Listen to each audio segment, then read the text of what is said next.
Welcome back, one and all, to the biggest of news days, Big News Wednesdays with me, John Arella, and J.R. Jackson. J.R., how's it going? Oh, it's going.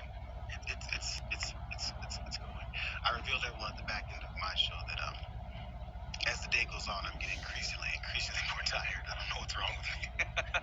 Well, it's still morning, so I'm a little bit worried about what's going to happen later on. Thankfully, in about an hour and a half, you can go to sleep or something. You'll be fine. But the news will continue, and thus so must we. And of course, I'm going to be joining Anna Kasparian on the Turks second hour later on today. But anyway, glad to have you here.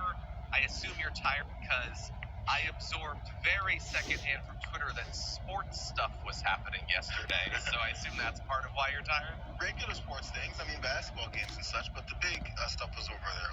Monday was the last big NFL playoff game. But yesterday, I think I must have missed something if it's such a big sports day. I don't know. It's something with a ball and there was a field. I don't know.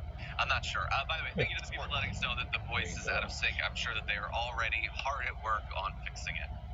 But anyway, thank you everyone for being here. We got a lot that we're going to be talking about.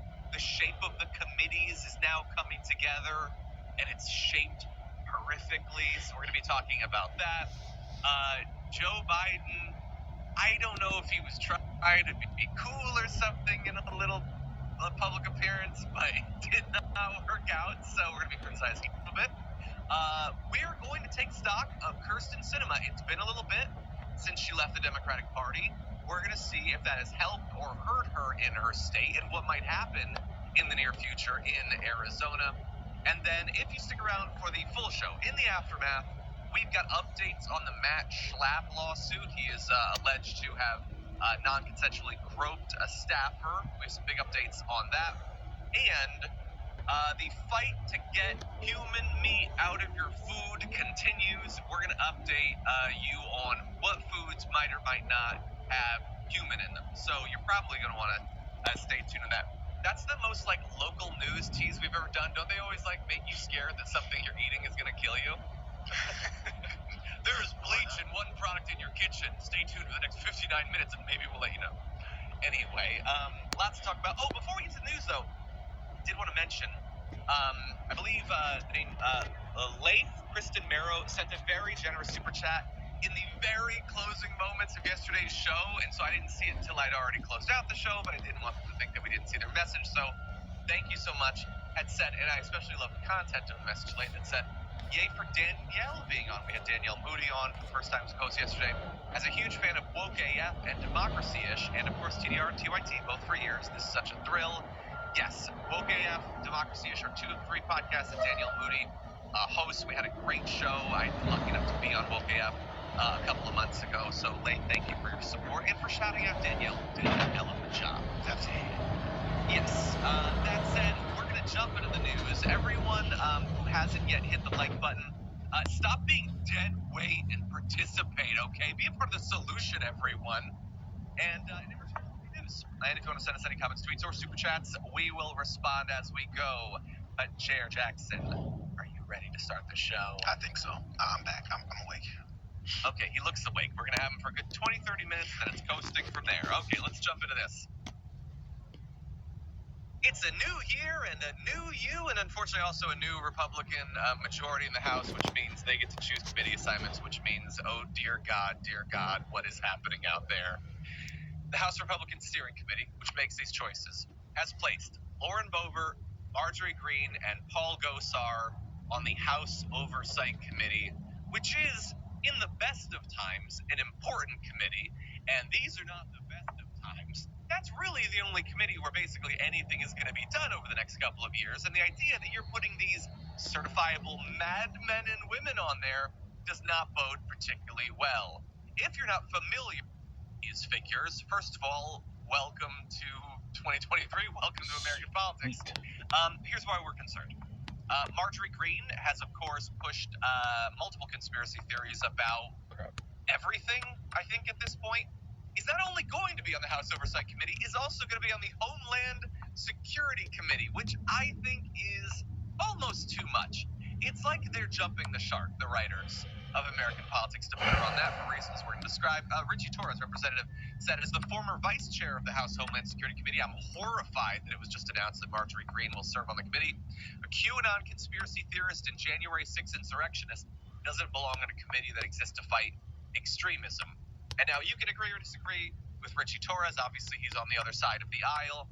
I did think it was notable that, in particular, some of the survivors of 9/11 have weighed in on this, including Sharon Promoli, who had been on the 80th floor when the planes hit the World Trade Center, said Mrs. Greene, a 9/11 denialist, knows nothing about 9/11 because she doesn't believe in legitimate investigative journalism or books, believing only the most outrageous conspiracy theories that deny the horror of what happened to 3,000 souls and to the injured survivors on 9/11. And I'm not going to go through all of the crazy things that Marjorie Greene believes. We've done that in the past. But when it comes to 9/11, she has expressed the belief in videos that the entire thing is a hoax. In particular, she doesn't believe that a plane hit the Pentagon.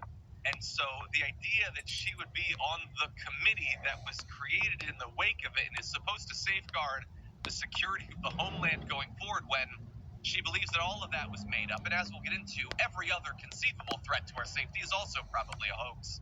Seems a bit ridiculous. JR, what do you think? Well, it's one of those things. Once you've identified as a self-serving member of Congress, now you're putting on the Department of Homeland Security, at least as far as the committee overseeing this type of stuff. Like, who are you working for? Where I know obviously that she's working for one particular group of people, but where's the trust in that happening? I mean, again, we expected it. McCarthy promised it months before they even won their slight majority in the House. So we knew it was going down. We just didn't know where it was going down. So then the thought then comes, well, why this one? Why not something smaller? We know that she backed him up for that speakership vote over and over and over, 15 times over again. But this is what she gets. I guess it has to be large enough for her to have that kind of, attempted influence on the whole thing. Maybe he specifically told her it's this one. What is it that she wants to do with it, though? Because, each of these folks, each of these Congress people want to be on specific committees. Most likely the more powerful ones is what they're looking for, is power. But to do what? Just wait and see that part.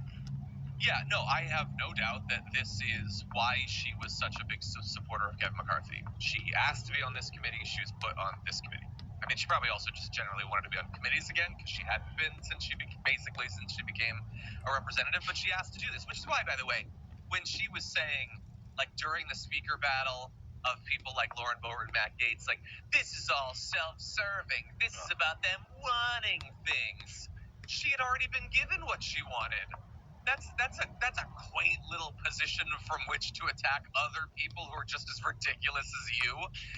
So she got what she wanted. And why wouldn't she want to be on the Oversight Committee? The Oversight Committee is supposed to provide, you guessed it, oversight. Over the next couple of years, the sort of oversight that they will be providing is over, I don't know, whatever a random person says on 4chan about Hunter Biden, or God knows what will be next. And so you're going to have a bunch of insane conspiratorial hearings that they are going to use to create sound bites. That's all that it's going to be, to raise their profile. They don't have any expectation that they're going to take down the Biden presidency or put Hunter Biden in prison or anything like that. Dr. Fauci is going to be, sent to the gallows or something. They want you to believe that. That's not really what it's about. It's about demonstrating to the base that they're the kookiest one of the lot, that they believe the craziest things, and they will have a position from which to do that. And it's really a great gig for Greene because she can show up to one of these things, say something insane with no basis. She doesn't have to do any work. It's not like she's going to be meeting with constituents over the Oversight Committee or doing research to put together legislation or anything like this. This is exactly what she needs. It's all of the spotlight and none of the obligation to actually deliver for her constituents. And so it's also a big change for her because, as I alluded to, back in February of 2021, the House voted to strip her of all of her committee assignments, including on the Education Committee, which was always a hilarious place for her to be, because of her racist comments, advocating for violence against politicians, including Nancy Pelosi, and endorsing basically every conspiracy theory that has ever been thought of. By the way, 11 members of the GOP voted to strip her of those committee assignments. It was a big move. Like, you don't generally do that, but it felt like it was necessary for her now because this is always the way American politics works. The GOP or an individual there does something so insane and dangerous and unprecedented that the norms are violated and there has to be some sort of consequences. And now that the consequences have been reached, the right will use that as justification to do that to whoever they want. And so Schiff or Swalwell or Ilhan Omar, they're going to be stripped off their committees because now we're in the business of stripping people off of committees. I mean, never mind the fact that Marjorie Greene was liking comments saying that somebody should put a bullet in Nancy Pelosi's head. Let's forget about why she was stripped from her committees. Now it's just something that's done, and we're going to apply it to whoever we want. That's the sick system that we live in. Yeah, we also find her, there's other aspects. The list, I feel like, can go on and on. She showed up at Fuentes' white supremacist rally. She openly supported that. She's still talking about the stolen election. Has she disavowed Donald Trump yet? All these things are on her resume, if you would, about what she's been doing already in Congress. But also, look, there's those 11. He said there's 11 Republicans that also voted for her to be off those committees. There's still some disapproving Republicans. They may not be all that vocal right now, but maybe there's some of them are on the Homeland Security Committee. Maybe some of them are going to try and keep her in some kind of check from things that she may want to do. Because again, it is a committee, so try at least keep it in perspective for how much power and how much influence she can have, this one person. They may just go the normal crazy route that establishment Republicans like to push rather than the crazy MAGA ones. Yeah, maybe. I mean, that's my bit of optimism, I guess. Like, and on Homeland Security, I mean, in theory, it's supposed to do some stuff. It's not gonna accomplish anything. Anything crazy that they do is gonna be vetoed or whatever. But like, she doesn't just believe that 9/11 was a hoax. And by the way, now she comes and says, no, it totally happened. I totally believe it. You can't judge me based on the things I said.